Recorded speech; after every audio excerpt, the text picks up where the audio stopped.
सबैजनालाई नमस्कार। पञ्चासे ब्लगमा म चाहिँ आज गिलो रोटी बनाएर खान खोजेको होइन।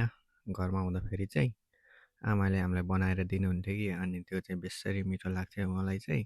प्रायःजसो खाजामा चाहिँ मैले गिलो रोटी नै खान्थेँ।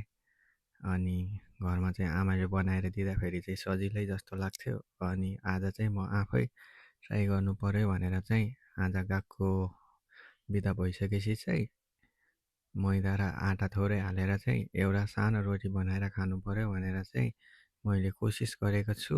कृपया तपाईँहरूले अन्तिमसम्म हेर्नुहोला। मैले चाहिँ अनि कचौरामा थोरै पिठो हालेँ, त्यसलाई मोलेँ राम्रोसँग। अनि प्यानमा थोरै तेल हालेर चाहिँ त्यसलाई चाहिँ राम्रोसँग चलाएँ। चलाइसकेपछि चाहिँ अनि त्यसलाई चाहिँ अब छोप्यो भने चाहिँ छिटो पाक्छ भन्ने चाहिँ मलाई थाहा थियो।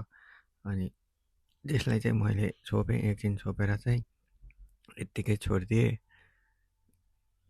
त्यसपछि चाहिँ त्यो फर्काउने बेला भइसकेको रहेछ र मैले त्यसलाई फर्काउन खोजेँ, तर त्यो भएन। अनि मैले चाहिँ हातैले चाहिँ फर्काएँ, तर तातो भएकोले चाहिँ हल्का पोलिरहेको थियो मलाई।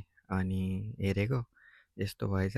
अनि त्यो चाहिँ खाएँ मैले, भोक लागिरहेको थियो। अनि घरमा चाहिँ आमाले बनाएर दिए जस्तो मिठो चाहिँ थिएन, तर यहाँ चाहिँ भोकभन्दा भोजन मिठो भने जस्तै होइन, मिठो भइरहेको थियो र मैले खाएँ।